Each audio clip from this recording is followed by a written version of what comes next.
यहाँहरूले यो ठाउँको विकासको लागि चाहिँ यहाँको आर्थिक जीवन स्तर उठाउनको लागि चाहिँ नयाँ किसिमले सोच्न जरुरी छ। त्यसको विकल्पमा चाहिँ हामीले व्यवसायहरू चाहिँ सोच्न जरुरी छ। जस्तै यहाँ घाँसहरू लगायतका हुने भएको हुनाले पशुपालनलाई जोड दिने, अब लिफ्ट सिँचाइहरू जस्तै यहाँ तल चाहिँ खोलाहरू बगिराखेका छन्, ती खोलाहरूबाट चाहिँ लिफ्ट सिँचाइ ल्याएर अब मैले पहिला सुरुमा चाहिँ तरकारी खेती टनेलमा चाहिँ तरकारी खेतीहरू चाहिँ गर्नु सुरु गरेको हो सुरुमा। त्यसबाट पनि हामीले टनेलमा खेती गर्दाखेरि त्यहाँ के समस्या हुँदा रहेछन् किसानहरूलाई, त्यहाँ चाहिँ के गर्दाखेरि चाहिँ ती समस्याहरूको समाधान गर्न सकिन्छ भन्ने कुरा बुझ्नको लागि पनि मैले त्यो सुरुवात गरेको थिएँ र त्यसबाट राम्रै हुने देखियो, राम्रै पनि भयो। त्यसलाई निरन्तरता दिँदै अहिले चाहिँ फलफुल खेतीबाट चाहिँ कसरी अगाडि बढाउन सकिन्छ प्रायः जसो चाहिँ अब कागजपत्रहरू चाहिँ स्थानीय तहको सिफारिसहरू पनि लिएको हुनाले सङ्घ र प्रदेशले त्यो मागिराखेकै हुन्छ। त्यो स्थानीय तहले त्यो दिइराखेको छ, त्यसरी गरिराखेको पनि छ।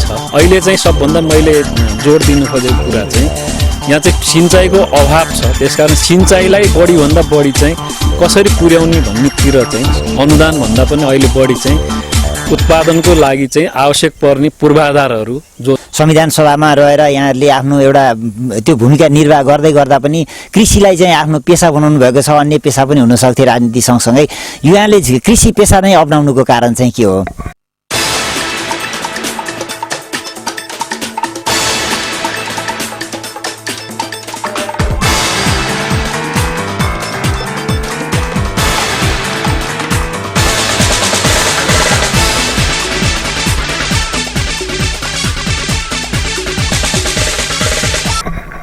नमस्कार, तातो खबर दैनिक पत्रिकाको अनलाइन संस्करण www.tatokhbar.com र युट्युब च्यानल tatokhbar.com मा यहाँहरूलाई हार्दिक स्वागत गर्दछु। कार्यक्रम सञ्चालक म लक्ष्मण बोधगाई।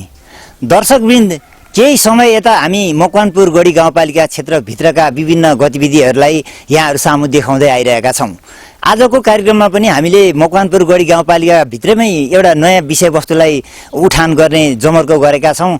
आजको कार्यक्रम अलिकति पृथक तरिकाले हामीले यहाँहरू सामु ल्याउने कोसिस गरेका छौँ। संविधान सभा 2064 सालमा सिन्धुपाल्चोक जिल्ला क्षेत्र नम्बर 1बाट निर्वाचित हुनुभएका तत्कालीन संविधान सभाका सभासद राजकुमार श्रेष्ठसँग यहाँहरूको हामी भेट गराउन गइरहेका छौँ। उहाँ अहिले मकवानपुर गढी गाउँपालिका अवलोकनका लागि आइपुग्नु भएको छ। तातो खबर दैनिक पत्रिकाको अनलाइन संस्करण www.tatokhbar.com र युट्युब च्यानल tatokhbar.com मा उहाँलाई हामीले यसमा अतिथिको रूपमा चाहिँ उपस्थित भइदिनु हुन आग्रह गऱ्यौँ। उहाँले स्वीकार्नु भएको छ। कृषि पेसालाई चाहिँ सबै नेपालीहरूले अनुसरण गर्नुपर्छ, कृषि उत्पादनबाट मुलुकलाई समृद्ध बनाउनुपर्छ भन्ने मान्यता राखेर आफूले पनि कृषि व्यवसायमा लामो समय सङ्घर्ष गर्दै आउनुभएको छ।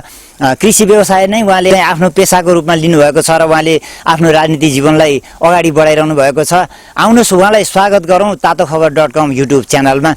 स्वागत छ राजकुमार श्रेष्ठज्यू tatokhbar.com युट्युब च्यानलमा। धन्यवाद, नमस्कार। यहाँ अहिले मकवानपुर गढी गाउँपालिकामा आइपुग्नु भएको छ। मकवानपुर गढी गाउँपालिका अवलोकन गर्दै हुनुहुन्छ। यो कृषि क्षेत्रको एक प्रकारको अध्ययनका लागि पनि भन्नुभएको छ यहाँले। यो सुरुमा यहाँले चाहिँ यो मकवानपुर गढी गाउँपालिकालाई चाहिँ आफ्नो गृह जिल्लामा आइपुग्दा किन यो मकवानपुर गढी गाउँपालिका क्षेत्र नै अवलोकन गर्ने विचार राख्नुभयो? यो मकवानपुर गढी गाउँपालिका यो कृषिसँग चाहिँ सम्बन्धित र यो अलि यसलाई चाहिँ विकास गरेर लान सक्ने सम्भावना बढी बोकेको क्षेत्र भएको हुनाले यो क्षेत्रलाई चाहिँ अध्ययन गरेर यसको सम्भावनाहरू के छन् भन्ने कुरा चाहिँ यसो अध्ययन गर्न चाहिँ यहाँ आएको छु। अहिले यहाँको हावापानी, भौगोलिक अवस्था अनि त्यसपछि यहाँका जनताहरूमा भएको ऊर्जाशीलतालाई यहाँले कसरी हेर्नुभएको छ? यहाँको जनताहरूको जो दुःख गर्ने र मेहनत गर्ने, त्यो मेहनतबाट आफ्नो जीवन गुजारा गर्ने सोचाइ यहाँको जनताको छ, यहाँको बासिन्दाहरूको छ। त्यो एकदम खुसी लाग्दो कुरा हो। आफ्नो ठाउँलाई नै विकास गर्नुपर्छ, यहीँ बसेर केही गर्न सकिन्छ भन्ने मान्यता यहाँका साथीहरूको, यहाँको स्थानीय जनहरूको चाहिँ छ। त्यो चाहिँ एकदम खुसी लाग्दो कुरा हो। अलिकति हामी यहाँको पृष्ठभूमितिरै जाउँ न। यहाँले चाहिँ यत्रो जीवनभरि राजनीति गरेर आउनुभयो। संविधान सभामा रहेर यहाँहरूले आफ्नो एउटा त्यो भूमिका निर्वाह गर्दै गर्दा पनि कृषिलाई चाहिँ आफ्नो पेसा बनाउनु भएको छ। अन्य पेसा पनि हुन सक्थ्यो राजनीति सँगसँगै, यहाँले कृषि पेसा नै अपनाउनुको कारण चाहिँ के हो? अब हाम्रो राजनैतिक मान्यता जुन स्कुलिङबाट म यहाँ आइपुगेको छु, जुन म चाहिँ अब कम्युनिस्ट पृष्ठभूमिमा छु। अब कम्युनिस्टहरूको आस्था भनेको, कम्युनिस्टहरूको विचार भनेको के हो भने देशलाई आत्मनिर्भर बनाउने हो।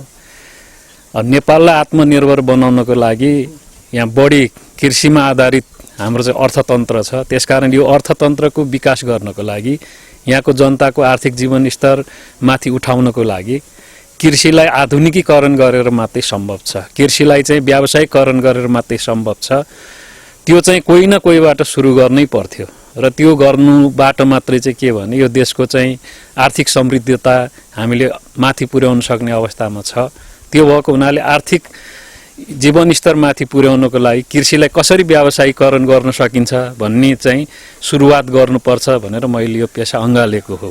हाम्रो कतिपय राजनीति गर्ने राजनीतिक साथीहरूलाई के लाग्छ भने उहाँहरूलाई तपाईँको पेसा के हो भनेर सोध्नुहुन्छ, राजनीति भन्छ। राजनीति पेसा होइन, राजनीति चाहिँ समाजसेवा हो, समाजलाई चाहिँ उत्थान गर्ने कुरा हो, समाजलाई चाहिँ समृद्धतातिर लाने कुरा हो। त्यसको सुरुवात हामी आफैबाट चाहिँ गर्नुपर्छ भन्ने मान्यता मेरो छ।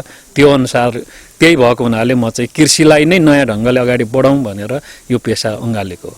यो जुन यहाँले सञ्चालन गर्दै आउनु भएको कृषि व्यवसाय छ, त्यो व्यवसायको बारेमा हाम्रा दर्शक महानुभावहरूलाई केही जानकारी गराइदिनुहोस् न।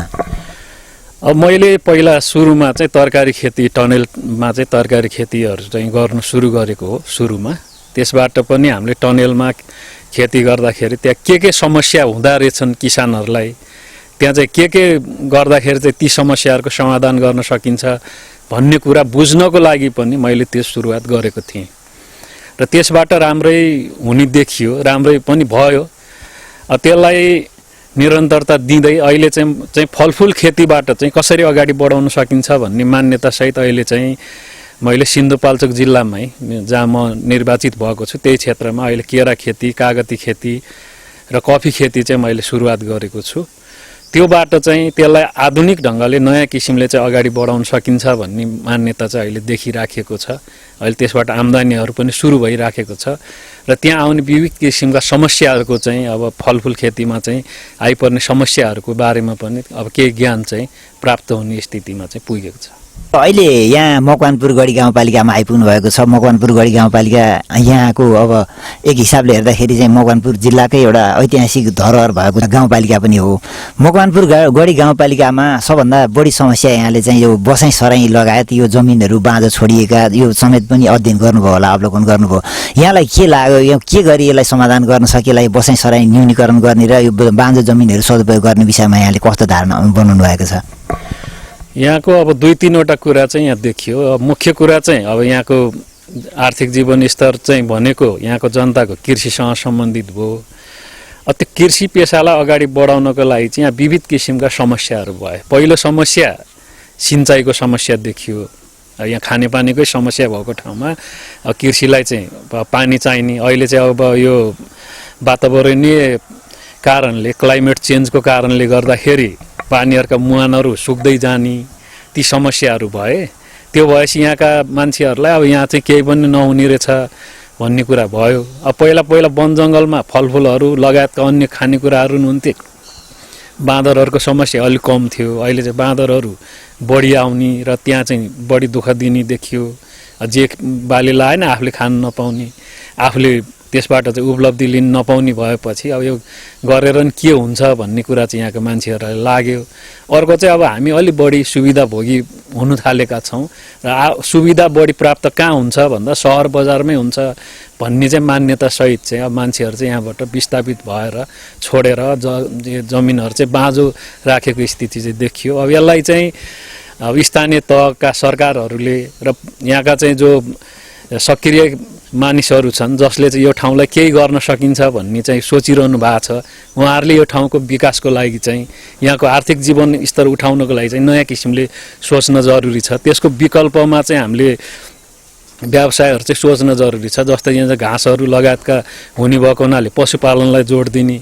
अब लिफ्ट सिँचाइहरू जस्तै यहाँ तल चाहिँ खोलाहरू बगिराखेका छन्, ती खोलाहरूबाट चाहिँ लिफ्ट सिँचाइ ल्याएर चाहिँ यो ठाउँलाई चाहिँ नयाँ किसिमले सिँचाइको प्रणालीहरू चाहिँ अगाडि अवलम्बन गर्ने हो भने त्यो कुरा चाहिँ अब सम्भव छ र यहाँ चाहिँ अरू यसलाई अलिक बढी चाहिँ खर्च हुन्छ जस्तो थोपा सिँचाइको माध्यमबाट चाहिँ अगाडि बढाउने र यहाँ चाहिँ अब हुने फलफुलहरू खेतीहरू पशुपालनलाई चाहिँ जोड दिएर अगाडि बढ्नुपर्ने चाहिँ देखिन्छ त्यो गर्दाखेरि नै राम्रो हुन्छ यहाँ त एउटा राज्यको एउटा संविधान सभा जस्तो ठाउँमा पुग्नु भयो एउटा हिसाबले यो यिनै समस्याहरूलाई चाहिँ यो राजनीतिक रूपमा पनि समाधान गर्न सकिने सम्भावना कतिको देख्नु भएको छ राजनीतिक रूपमा यी समस्याहरू समाधान गर्न सकिन्छ कृषिलाई चाहिँ जस्तो हामीले संसारभरि हेऱ्यौँ भने कृषिलाई चाहिँ अगाडि बढाउनको लागि चाहिँ त्यहाँको सरकारहरूले विभिन्न किसिमका सुविधाहरू सब्सिडिजहरू चाहिँ दिने कामहरू चाहिँ भइराखेको छ अब नेपालमा त्यो नभएको चाहिँ होइन तर वास्तविक किसानसम्म चाहिँ त्यो कुराहरू पुग्न सकिराखेको छैन त्यसैले वास्तविक किसानसम्म त्यो पुर्याउनको लागि चाहिँ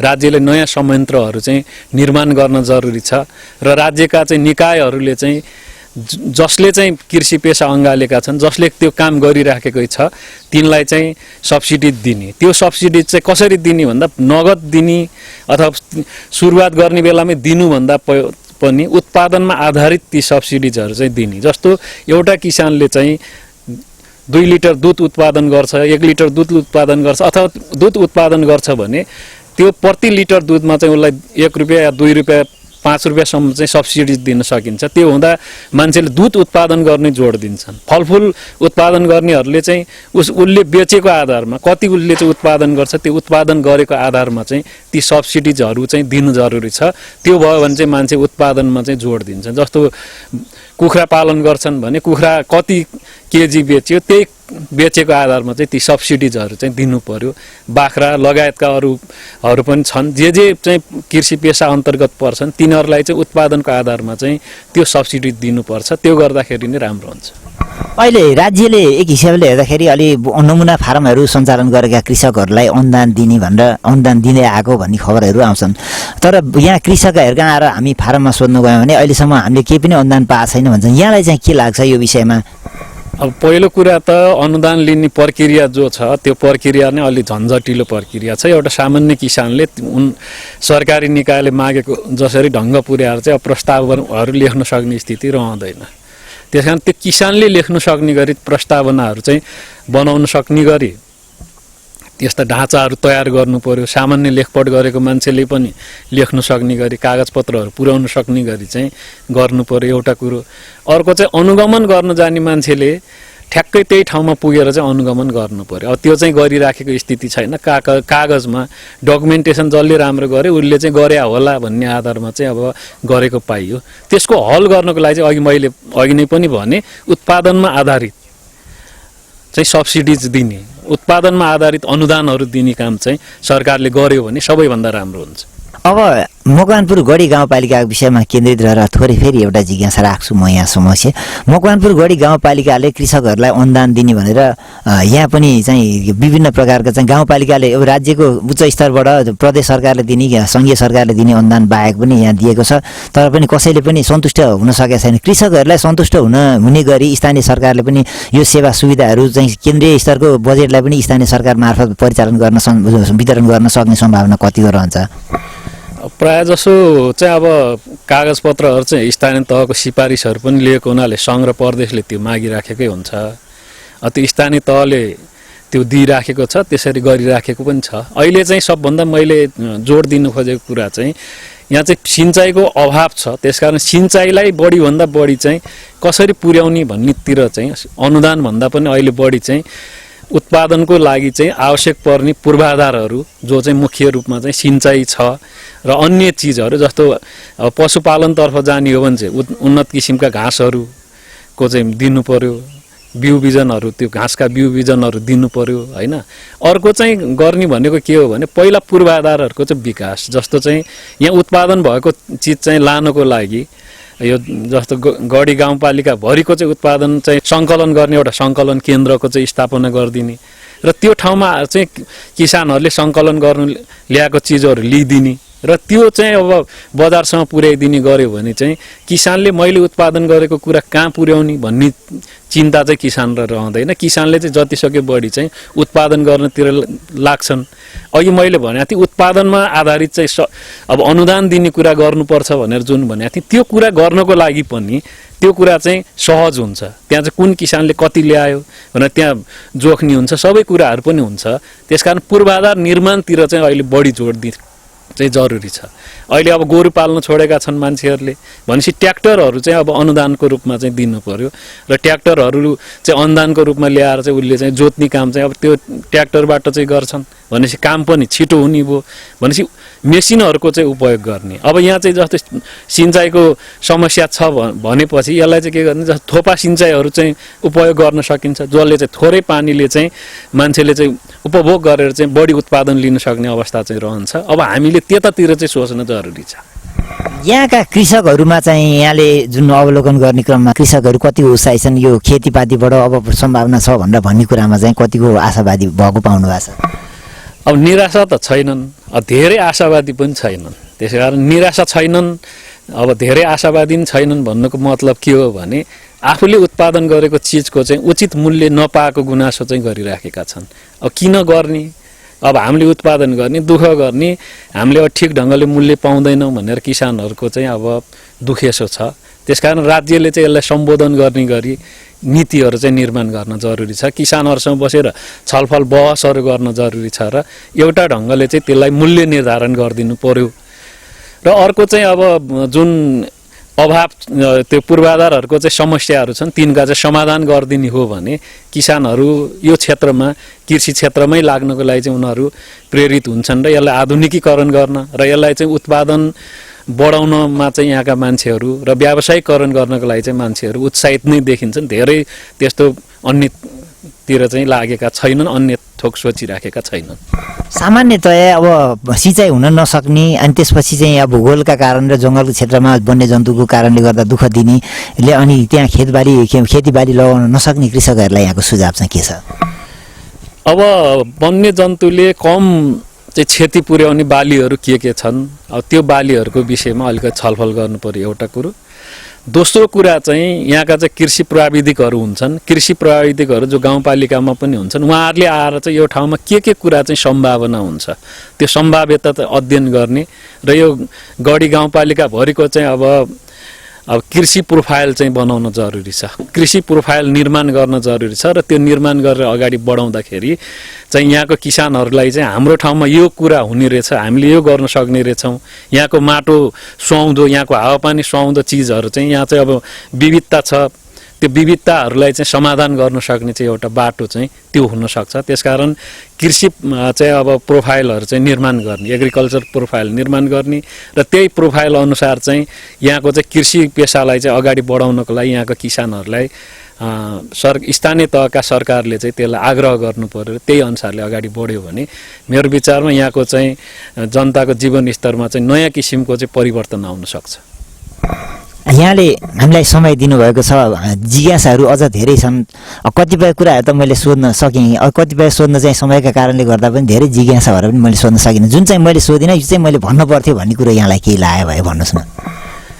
अब भन्नै पर्ने कुरा चाहिँ आफ्नो जन्मथलो, आफू जहाँ जन्मेको छ, आफू जहाँ हुर्किएको छ त्यो ठाउँ छोडेर अन्यत्र जानुभन्दा त्यही ठाउँलाई नै कसरी अगाडि बढाउन सकिन्छ भनेर अहिलेका युवाहरूले चाहिँ सोच्न जरुरी छ।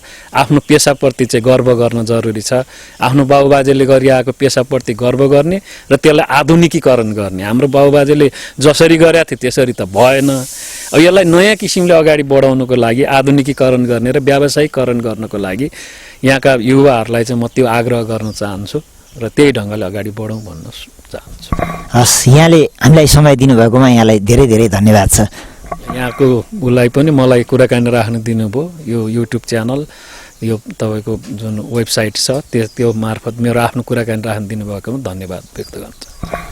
हस् त दर्शकबिन, आज हामीले मकवानपुर जिल्लाको गृह जिल्ला मकवानपुर जिल्ला आफ्नो एउटा चाहिँ बाल्यकाल बिताउनु भएका पूर्व सभासद सांसद राजकुमार श्रेष्ठज्यूलाई हामीले यहाँ आजको कार्यक्रममा समेट्न सफल भएका छौँ। उहाँले हामीलाई समय दिनुभयो, उहाँलाई हामी धेरै धेरै धन्यवाद दिन्छौँ।